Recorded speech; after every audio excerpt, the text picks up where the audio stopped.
Hello friends, my name is Nitin Gupta. Welcome back to my channel. Friends, आज हम बात करेंगे फिर से अपने पोर्टफोलियो सीरीज के अगले स्टॉक के बारे में। और इस सीरीज के अगर आपने पहले के वीडियो नहीं देखे हैं तो मैंने उनका लिंक दिया हुआ है डिस्क्रिप्शन में, आप एक बार जाके चेक कर सकते हैं और देख सकते हैं कि किस तरह से हम अपने पोर्टफोलियो के लिए स्टॉक पिक करते हैं और किस तरह से अपना उसमें हम एनालिसिस करते हैं और कॉल लेते हैं। बट मेरी किसी तरह की कोई बैंकिंग और सेलिंग की रिकमेंडेशन नहीं होती है, जस्ट एक लर्निंग है कि मैं किस तरह से स्टॉक सेलेक्ट करता हूँ, किस तरह से एनालिसिस करता हूँ और किस तरह से अपने पोर्टफोलियो खुद से मैनेज करता हूँ। तो चलिए चलते हैं सीधा आज के स्टॉक पे।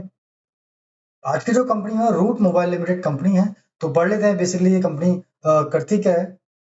Root Mobile Limited is a cloud communication platform service provider catering to enterprise OTT player and mobile network operators. RMS portfolio comprise solution in business messaging, voice, email, SMS filtering, analytic and monetization. तो Route Mobile become a part of Proximus group in May 24। Actually company करती क्या, company basically cloud communication में और business to business काम करती है, जिस जहाँ पे बिज़नेस टू बिज़नेस जो मैसेज जाते हैं, जो वॉइस होती है, जो ईमेल होते हैं, जो एसएमएस होता है, वो ये उस तरह की सर्विस प्रोवाइड करती है। और साथ में यहाँ पे दिया गया है कि Route Mobile become a part of proxy group in 24। तो बेसिकली एक प्रॉक्सी ग्रुप की कंपनी है, उसने इसको एक्वायर किया 24 के अंदर। आगे इसके बारे में बात करेंगे कि एंटरप्राइज एंड बिजनेस सेगमेंट जो है इनके हैं, enterprise and OTT provides cloud based communication platform to enterprises to enable digital communication through multiple channel including RCS. Mobile operator main service offering in this segment include SMS analytic, fiber filtering, monetization and CPaaS having solution, digital identity and security services, business process outsourcing and ये client कहते हैं the offer their cloud communication service to client in various industries such as banking, finance service, aviation, retail, e commerce, logistic, health care, hospitality, media and entertainment, फर्मिस्टर and telecom. Company added 120 plus new customer in quarter 4 22, यानी 20 ये पहले का है शायद, जो 22 का जो क्वार्टर 4 था उसमें उन्होंने अकेले उस क्वार्टर के अंदर 180 से ज्यादा कस्टमर को एक्वायर किया, मतलब ऑनबोर्ड किया था। कस्टमर कंसिडरेशन फाइनेंशियल 24 टॉप 1 से इनका 10% का रेवेन्यू जनरेट होता है, टॉप 5 से 32 का, टॉप 10 से 44% और टॉप 50 से 75% जनरेट होता है। क्लाइंट बाय अकाउंट साइज, इतने क्लाइंट 1 मिलियन के 74 हैं, 5 मिलियन के 21 है, 10 मिलियन के 11 है और 15 मिलियन के 5 क्लाइंट हैं इनके। अगर आप देखो तो इनका जो बिजनेस ज्यादातर आता है वो बाहर से आता है, 92% स्प्लिट इनका बाहर से, और इंडिया से इनका 8% ही इनका बिजनेस आता है। और इनकी प्रेजेंस कहाँ कहाँ पर है, बेसिकली 50 कंट्री में अपने सर्विस को प्रोवाइड करते हैं। मगर India India Asia, Europe, middle east, America, Africa, ये इनकी मेजर इनके कस्टमर यहाँ से है। तो किस किस तरह के इंडस्ट्री में सेगमेंट है, डिजिटल नेटिव से इनका 22% रेवेन्यू जनरेट होता है, फिन सर्विस से 14%, ई कॉमर्स से 10%, tier 1 C partner 10%, retail, travel and hospitality 2% और telecom and analyse service 2%। Basically digital और फाइनेंस सर्विस से ही इनका मेन सेगमेंट तैयार होता है। अब एक बार इसके फंडामेंटल देख लेते हैं। तो मार्केट कैपिटल कितने की है इनकी, 11,121 करोड़ की इनकी मार्केट कैप है।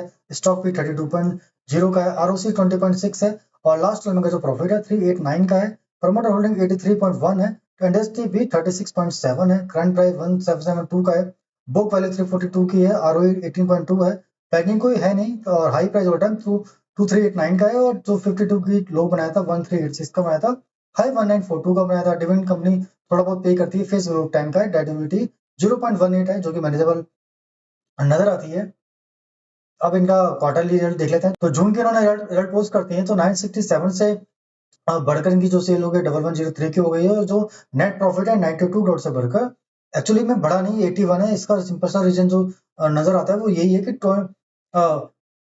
जो इनका थोड़े से मार्जिन कम हो गए और साथ साथ इनका थोड़ा सा 11 इंटरेस्ट इनको थोड़ा ज्यादा देना पड़ा। हाँ, एक्चुअली बेसिकली मार्जिन का इफेक्ट आया क्योंकि one time net profit before tax था और ये 103 था।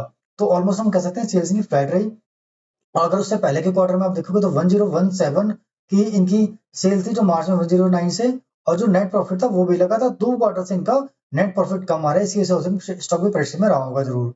क्या अगर आप ईयरली की ग्रोथ की बात करो तो जो 23 से 24 में अच्छा 3469 से बढ़कर 4023 की सेल हुई, और जो नेट प्रॉफिट है 333 से बढ़कर 389 होगा। तो ईयरली ग्रोथ देखिए तो ग्रेडली ग्रोथ इनको लगातार मिल ही रही है। आप देखो यहाँ पे 16 से हमारे डेटा सामने है, 16 से 24 तक का लगातार इनको ग्रोथ मिली है। सेल्स भी इनकी लगातार बढ़ी है, सेल्स अगर देखो 10 टाइम से ज्यादा की इनकी सेल हो चुकी है। और जो नेट प्रॉफिट है, नेट प्रॉफिट एक्चुअली में 10 टाइम नहीं है, 10 टाइम थोड़ा कम नजर आता है, बट सेल्स अच्छी खासी ग्रो नजर आती है क्योंकि पहले ऑपरेटिंग प्रॉफिट मार्जिन 22% था, जो कि ऑलमोस्ट अब 13% के आसपास है।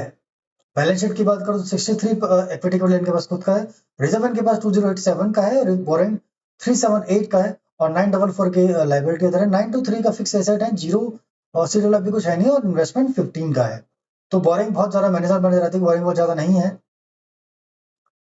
शेयर होल्डिंग पैटर्न की बात करें तो जो 83.11 एक्चुअली प्रमोटर के पास है, प्रमोटर इसके थोड़े चेंज हुए हैं, जो हमने ऊपर पढ़ा भी था।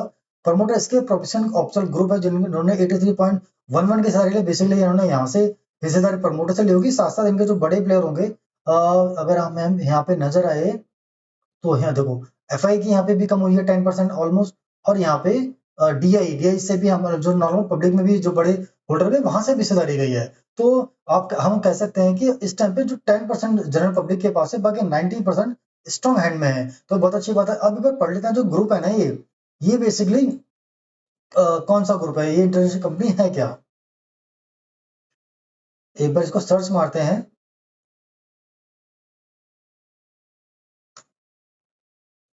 तो बेसिकली प्रोफेशनल ग्रुप क्या करता है? The Proximus Group is a provider of digital service and communication solution operation in Belgium and international market. In Belgium, the company offers main product and service under the brand Proximus, Scalar and Mobile View। तो basically Belgium based company है, और ये digital service की company है। अगर आप इसकी website पे जाके देखो तो बेसिकली आईटी सर्विस प्रोवाइड करती है, और बेल्जियम बेस्ड है, और ये कई मल्टीनेशनल कंपनी हम इसको कह सकते हैं। तो एक अच्छी कंपनी ने इसको एक्वायर किया, तो उनका अच्छा विजन भी होगा, ठीक है, कि आगे। और एक बार इनके जो लास्ट अ, जो इन्होंने एक्चुअली वो नोट भी नहीं दे रखे, मई के नोट दे रखे हैं बस, जो मार्च में रिजल्ट आए थे उसके बाद उन्होंने दे रखे हैं।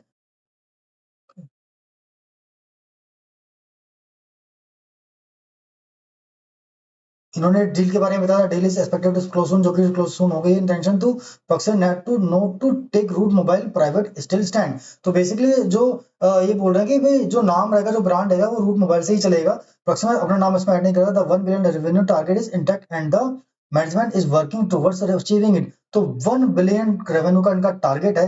आई थिंक इसके बड़े जो इन्वेस्टर हैं उनके बाद आने के बाद, ठीक है, और मैनेजमेंट इस पर ऑलरेडी काम कर रहा है। 1 बिलियन का मतलब होता है कि ऑलमोस्ट 8,000 एट एट एट मतलब इंडियन टर्म्स में आप देखो तो 8,300 के आसपास। तो अभी 4,000 है, यहाँ से इनका डबल होने का सीधा सीधा रेवेन्यू का इनका जो है ना, उस पर मैनेजमेंट ऑलरेडी काम कर रहा है। तो एक अच्छी बात हमें नजर आती है। तो फंडामेंटल मुझे अच्छे नजर आते हैं। अब एक बार टेक्निकल की बात करें तो टेक्निकल में ये पैटर्न बना हुआ है, इसको हम रिवर्स हैंड एंड शोल्डर भी बोल सकते हैं। तो अगर हम इसको मार्क करें तो ये ऐसे है, क्योंकि नीचे ही क्लोजिंग वैल्यू है इसकी, ये शोल्डर, ये हेड, फिर शोल्डर, फिर शोल्डर। तो complex reverse hand and shoulder का पैटर्न है ये। और ये एक्चुअली कंफर्म हो चुका है। ये ब्रेकआउट कैंडल थी, और ब्रेकआउट के बाद ये वाली जो कैंडल है, इसने इसको कंफर्म किया, और उसके बाद थोड़ा सा इसी रेंज में ये थोड़ा कंसोलिडेट कर रहा है। ठीक है, अब एक बार देख लेते हैं कि इसका टारगेट का निकल कर आता है।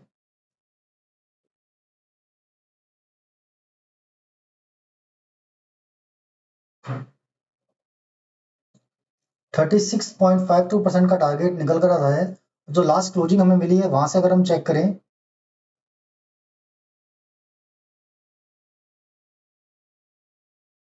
ऑलमोस्ट 29% का नजर आता है। ठीक है, और मुझे इसमें एक साथ एक टारगेट और नजर आता है, जो कि लाइफ टाइम हाई है। क्यों, मैं इसका बताता हूं अभी आपको। पहले टारगेट मेजर कर लेते हैं।